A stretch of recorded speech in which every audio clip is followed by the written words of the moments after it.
Good morning, everybody. It's Erin here.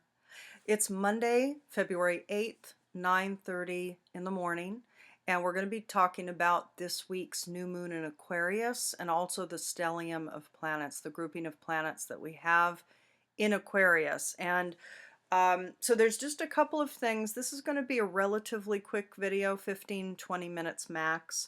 We are going to look at the Sabian symbol as well.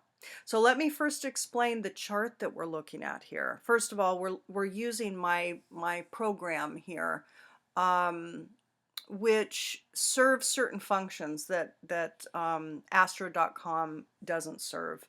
So what we're looking at here is the new moon, the sun and moon together at 23 degrees 16 minutes Aquarius at the ascendant point.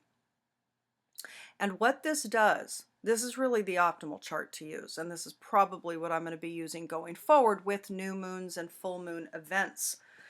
Because what we have here is the chart for the thing itself. So, for example, archetypally, no matter where you are located on the planet, this is the narrative, or at least this is a predominant narrative. If we are pulling a chart, like for example, you're going to see that I have Eastern time here, but it doesn't matter. It doesn't matter because this particular chart doesn't put the sun and the moon in any particular house, depending on where you live in the world, which would put the ascendant point somewhere different. But this particular chart is the alignment of the ascendant with that sun and moon. So archetypally, this does give us the energetics for this particular moon, which is intrinsically a very full, rich, and intense one. Number one, you can see all the planets that we have over here in Aquarius, right? We have Pluto, of course, at the end of Capricorn still, and we have that for the next, 4 years. But we have Saturn, Jupiter, Venus, Mercury, Pallas Athena, and the sun and the moon. Excuse me. So that's a lot of energies in Aquarius, ruled by Uranus and associated with that 11th house. So issues having to do with the collective, issues having to do with humanity, issues having to do with inclusion and belonging and groups and friends and networks, issues having to do with hopes and wishes and dreams, about your environment and resonance with optimal environments, the evolution of various functions of your life. This is all activated now. And we have evolutions with maturity in regards, this is with Saturn here.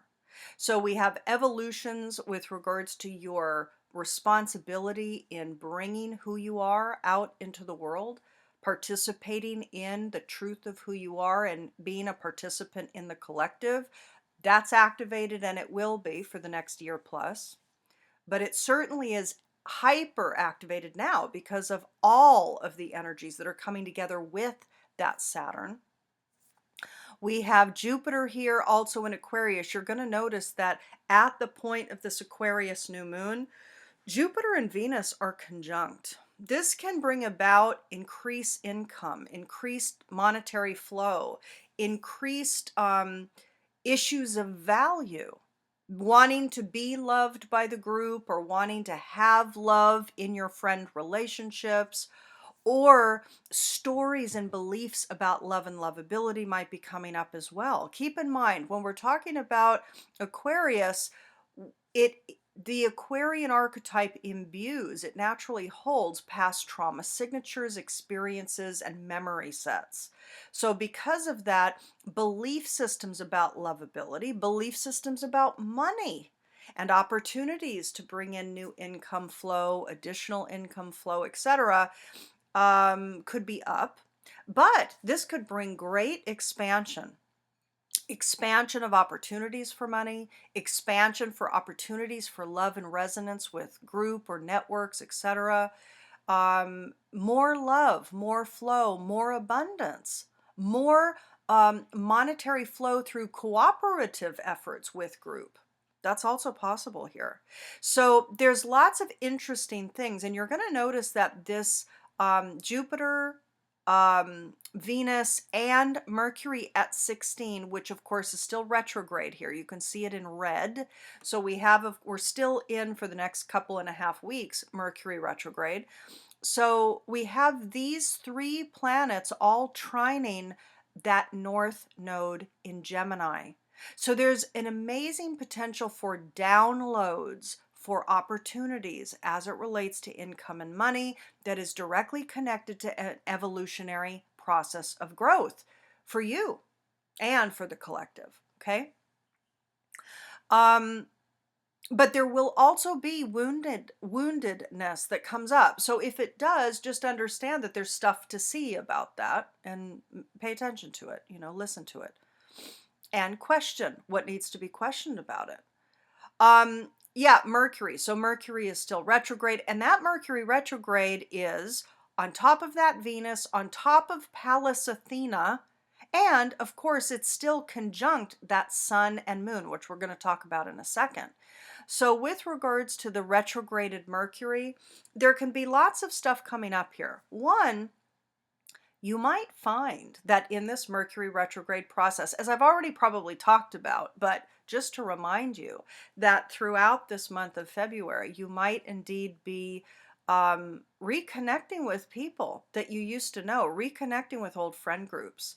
There might be communications flowing with people who are optimally resonant for you at this time in your growth and your evolutionary process,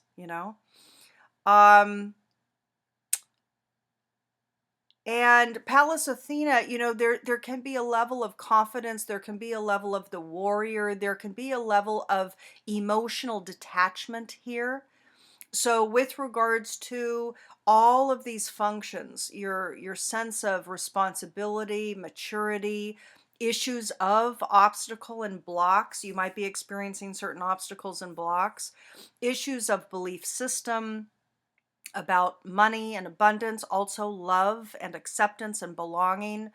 There can be traumas that re-arise about old experiences, about all of those things, being blocked or segmented out of the group, being walled off and not accepted in, not allowed in, not feeling like you're embraced. So there's this level of old traumas of being ousted from the tribe that could be coming up. This can also be coming up in the mindset, in your psyche, but it's coming up to be addressed.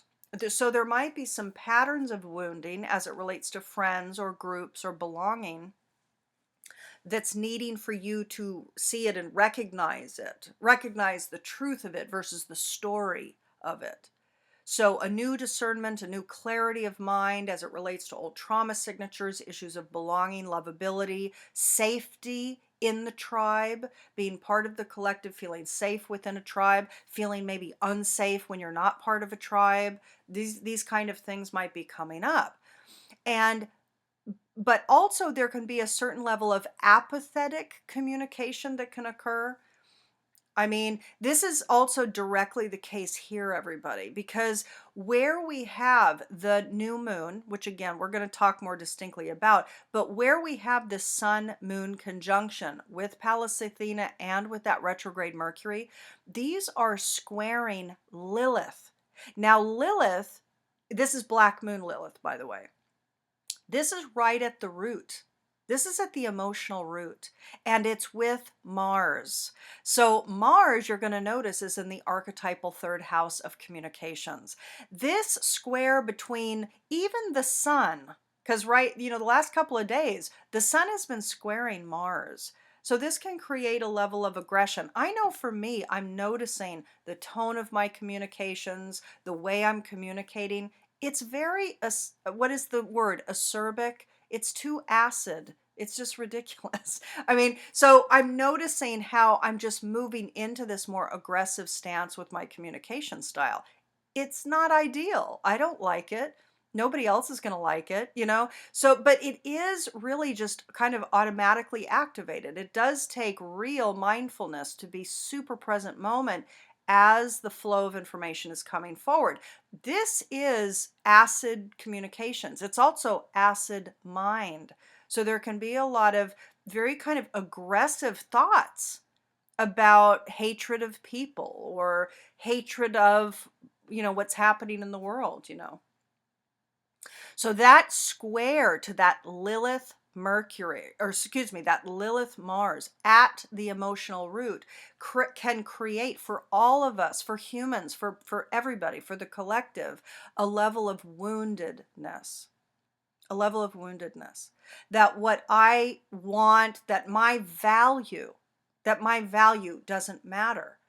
As this relates to the collective, my value doesn't matter in regards to what the people out there in the world are doing, or my worth, what I can provide, what I can create, my work, my income. Taurus, there's a level of feeling that work is not valued, that work, that what you're creating, the work that you're putting in is not creating a feedback. Okay, so this is activated for this new moon. So let's talk about the new moon. So the sun and the moon are together in Aquarius at 23 degrees, 2 and 3 equaling 5. So we have energetics of harmony, balance, cooperation, relationship, and 3, the mind, communication, teamwork, collaboration, creativity, new birth through relationship. So actually collaborating together and creating something dynamic, active, moving forward with a project. 5. And 5 I associate with the planet of Uranus, because there can be chaos with 5. There can be an instability that gets instigated with the number 5, with the energies, the archetype of 5, the functionality of 5. Okay? So, but this narrative here of 235, this is talking about with harmonic relationship, there can be new births that arise amidst the chaos, with creative expression, something dynamic that explodes. There can be opportunity here that emerges. There can be spontaneity that comes about here, right?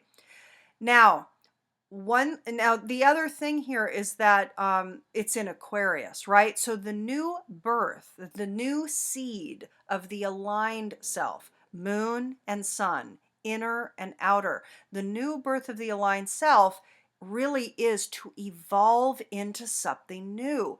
There's a new iteration of each of you listening to my voice, to everybody out there in the world, that is calling to come into play here, right? A very important note, very important, is that if we're looking at this chart, what are you going to notice about all of these planets behind the sun and the moon, including Pluto? In this particular chart, Pluto is also here.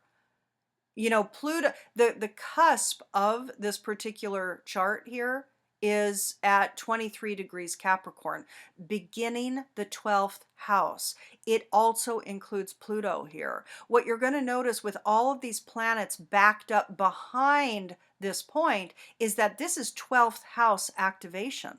So not only for this Thursday, February 11th, when we have this new moon in Aquarius, but for the next 30-day cycle, you better believe that there's a lot of, number one, karmic processes that are appropriate, that are correct, that will take place. Number two, there's a lot of consciousness rearticulation and recalibration going on underneath the surface within your field, within your psyche, within your consciousness bubble. So your energetics are changing, your orientation, your consciousness is changing. It is up-leveling. There's a reminding happening under the surface. And this can feel destabilizing, but it is correct, it's appropriate, and it's necessary. If we look at, so this is what's happening kind of behind the scenes, it's happening karmically, it can be challenging, it can also look like a lot of retreat is calling. So for a lot of us, there's going to be a desire to back up, back out, and recalibrate. Okay, natural. This is a natural process for this particular new moon, and it is activated for the next 30 days. So a lot of stuff behind the scenes, a lot of research and learning, a lot of stuff with regards to, for some people, lovability issues and belonging issues and tribal inclusion issues. For others of you, the focus is going to be more on money and abundance and creation. Okay. Also, responsibility to transform your own consciousness, a responsibility to own your own consciousness, to come from a place of greater maturity, greater ownership, greater mindfulness. Okay. So, but again, the fact is that this particular seeding time for the new iteration of self, this alignment of inner and outer that's going to match the evolved you that's coming into play, it is squaring that Mars and that black moon Lilith. Okay. And so there is this kind of wounded nature and aggressive, angry nature that can rise up.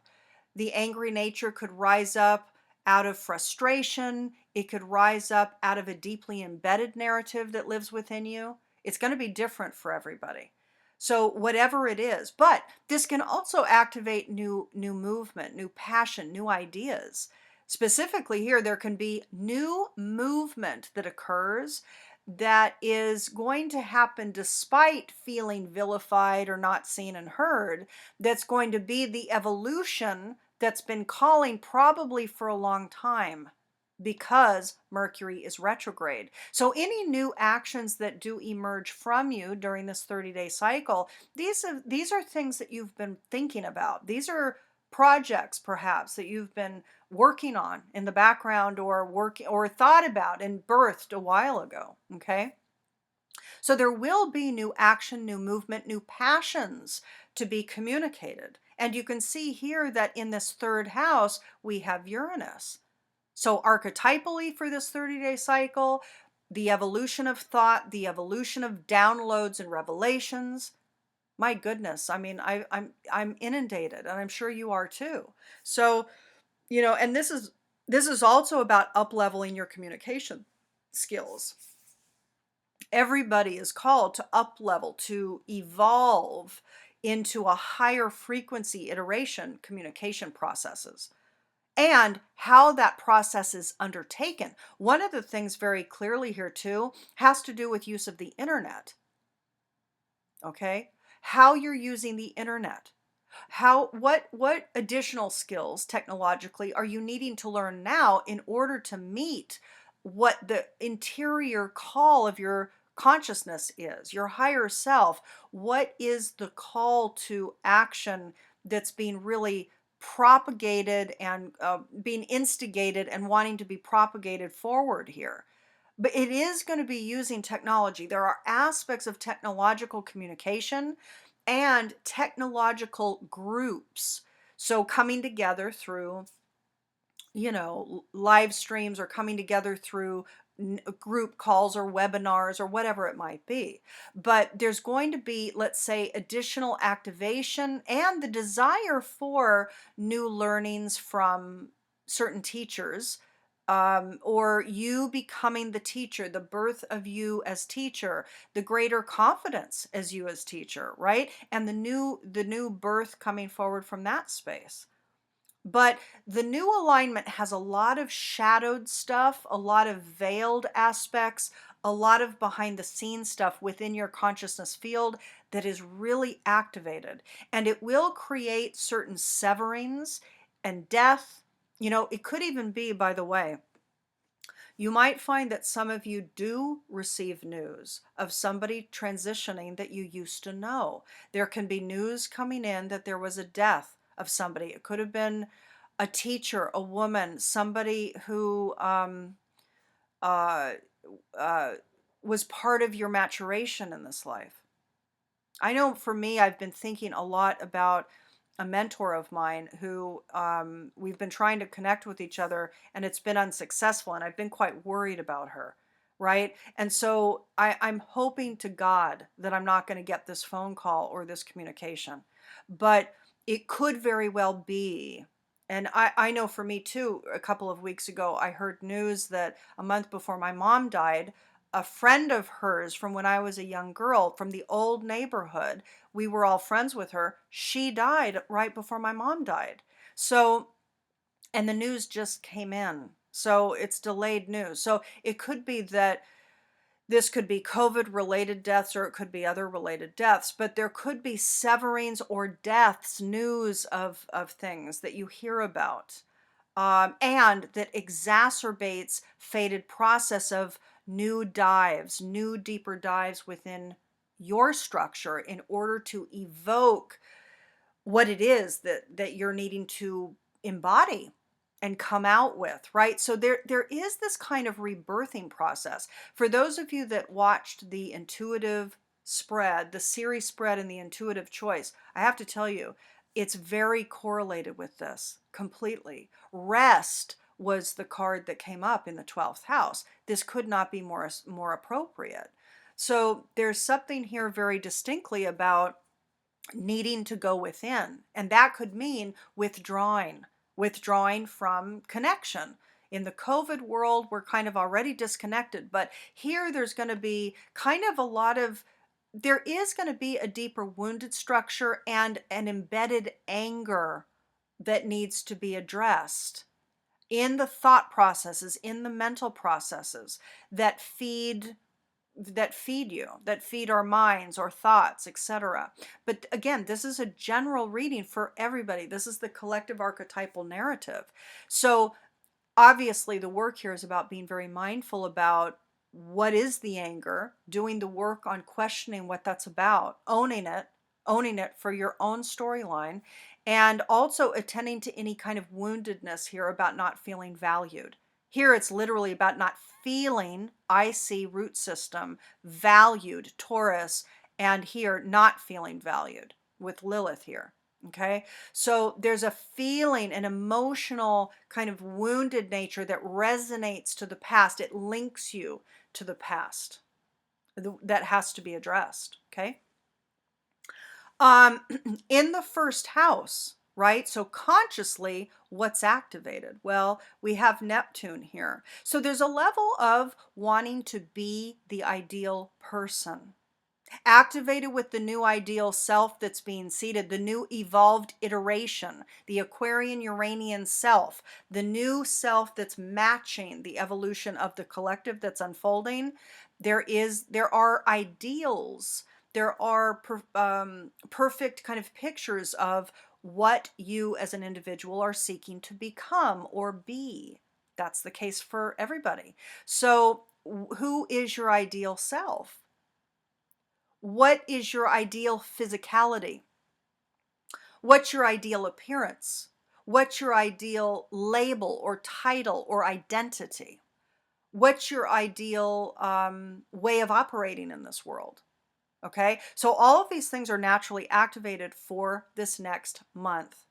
Chiron is in the second house, and you're going to see here that there's this you're going to see that there's the 23-degree point that is the cusp of each house. Okay, so this particular sun and moon on that ascendant point is creating the 23-degree activations for each of the areas of life that we're naturally moving into. So this 23-degree point is talking about the 2-3-5 relationship, collaboration, teamwork, creativity, community, emergence, new birth, and something creative, something that is meeting the moment of shift and change, the waves of change, learning to become the surfer, moving with the change, but working with people. This does talk about working with people, and there might be a bit of a pain body for the next 30 days because all of this shadow 12th house veiled behind the scenes, the hermit on the mount, being isolated narrative is part of the process here. So there's a natural isolation process that's happening on so many levels within your consciousness. But yet there's kind of the pull to birth something new with somebody or with people, with a team of people. Okay. So there's a bit of tug and pull back and forth that's going on. So, yeah, seeking to be the ideal self, look the ideal way, all of this stuff is activated. Chiron in that second house, this is talking about a level of wanting to make your money through being the master teacher and the master healer, whatever that looks like for you. People can be healers in different ways, and of course, people can be teachers in different ways. So, wanting to bring in your income, wanting to be self sustaining and stabilized through your own genius. Okay. But there are wounds here to be addressed. There's a level of insecurity about making your money through becoming the master teacher healer, according to your own distinct genius and skill set. So there is an insecurity that will require attention. See it, question it. What is that about? Get to the root of it. The mind we already talked about, working on internet, thinking in revelatory terms, getting downloads on things, up-leveling how you think and how you communicate. This is all active. There's new passionate ideas leading in ways with regards to communication, bringing forward teachings, bringing forward information that is potent, that is evolutionary. This is part of the call to action in the next 30 days. There is the emotional woundedness, and also there's the need for mastery. So, how your mind, Gemini, is focused emotionally, how your mind operates emotionally is to be evolved. And this takes presence, it takes mindfulness, it takes willingness, it takes courage, it takes an ability to decide, I will not self-deceive anymore. And we do it. People do it in very subtle and very clever ways. Okay? So it's a matter of being honest here. Honesty. Deception for the energetics can be active. Not really knowing who you are. Feeling confused about who you are. This can be active for this month. Seeking to be the ideal self, procrastinating about doing anything because you're confused maybe. You don't really know what your title is. You don't really know what your niche is. You don't really know what this is or what that is. But meditate, contemplate. That's the work of this. The call to action is to be disciplined in your isolation ritual, your meditation. Using your sleep, your rest, contemplation, reflection, automatic writing, just connecting with spirit in silence and quiet in nature as well. Okay. The issue too, by the way, everybody, the challenge here is to be distracted by technology, to be lost with hours and hours and hours online, being lost in wormholes online, Facebook, YouTube, whatever. Okay, so that's the challenge and that's the growth edge for this month ahead. No question about that. Especially too with the combination of Uranus in that third house. This, by the way, this Uranus is throughout the year squaring Saturn. And here we have a 12th house, third house activation. Again, the discipline is to meditate and get quiet and to turn off distractions. That's what's required. But it's also karmically a bit difficult with the square to Uranus in that third house, which can bring a bit of a temptation to activate a pattern of losing time and not attending to what's at hand with actually focusing, taking the reins of that horse, that Uranian wild horse, taking the reins, pulling it back, utilizing it, focusing your tool in order to bring forward the evolutionary information that is calling. The part of fortune is in the fifth house, which is brilliant. It's at 14 degrees Cancer. It's in that fifth house of your individuated, confident, creatively expressed self, optimally. When it's optimal without woundedness creating skew, fifth house is your creatively expressed, confident, individuated self. What are your skills? Well, this is the natural flow point. So there's a flow with following the bliss.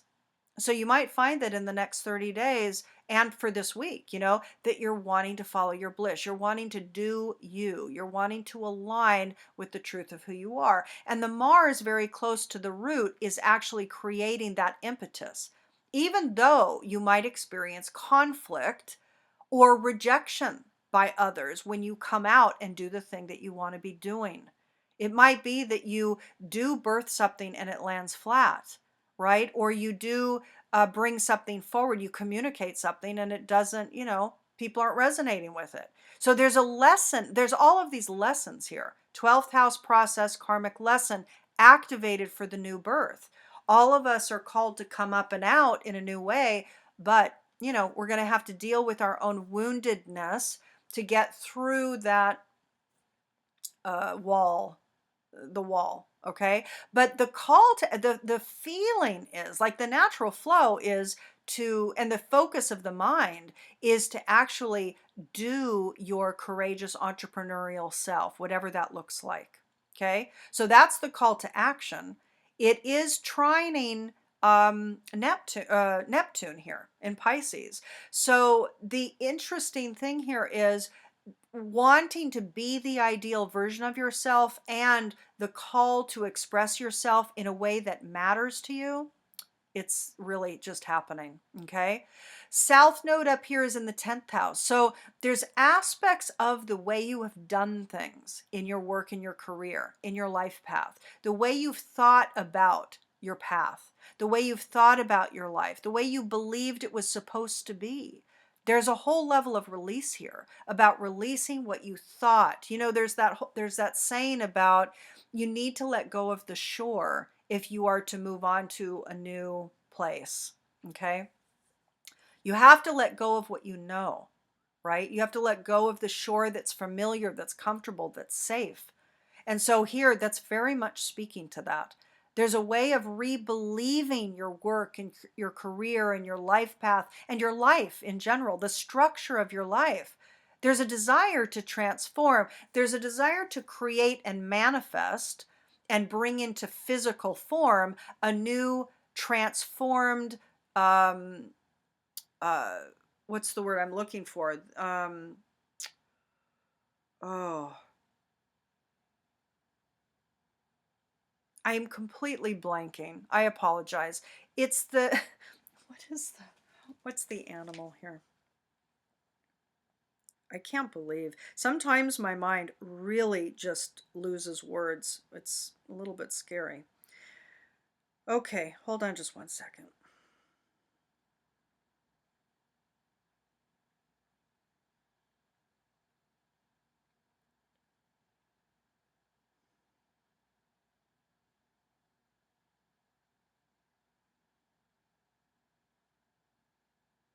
Sorry, everybody. I'm trying to Google it. I can't even do that. I can't. It doesn't matter though. But this is about becoming the transforming, burning up, becoming ash, and coming out again. Okay.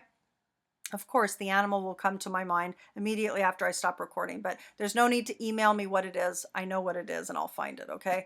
But the point is that your goals during this monthly process is to transform. And it's not just to transform your career and your life path, but really all of your life. Something about all of your life wants to transform.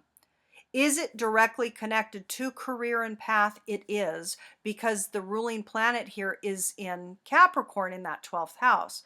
So there's a level of spiritual or consciousness career that is calling to be something about it. There's some shadow aspect. What I get from all of this 12th house activation is that there's a level of shadow that is keeping some of you bound and tied to old ways of doing things that you're going to have to recognize.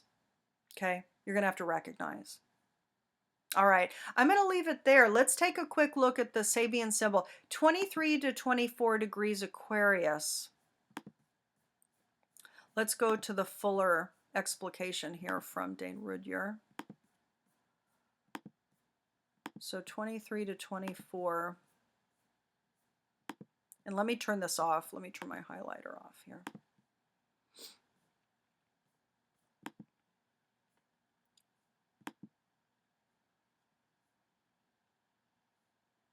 Okay. Here we go. Beautiful. Couldn't be more perfect, everybody. Okay. A man, having overcome his passions, teaches deep wisdom in terms of his experience. The constructive use to which difficult past experiences can be put as examples for those who are still striving to overcome their passions. Every type of experience can be made to serve a spiritual purpose. Every man or woman, however humble his or her status, can be an example to younger people who are still struggling to overcome or control the compulsive drives of their emotional, biological natures. Whoever has managed a difficult performance contributes to the collective wisdom of his or her community and of humankind. Every achievement is to be passed on to those who may be inspired by it to greater and more adequate efforts. At this fourth stage of the 64 subcycle, we are given a never to be forgotten hint. It is the responsibility of anyone who has taken one step ahead of his or her evolution to help others to take that step. This is true education. The key word is communicability. Communicability, okay? Could not be a more aligned, perfect, appropriate, absolutely perfect, tied, intermeshed symbology for this particular new moon. It's amazing. So hopefully this lands well for you. I wish you all a really potent week. I do have some announcements coming soon, so just look for those. We're here in this Mercury retrograde. It is an intense time, so we'll just whatever feels correct in the delivering. That's what we're going to do here. But all is pretty much stable and well. But yeah, some things to communicate. So I send you all much love, much support, and I'll talk to you soon. Have a great week. Bye bye.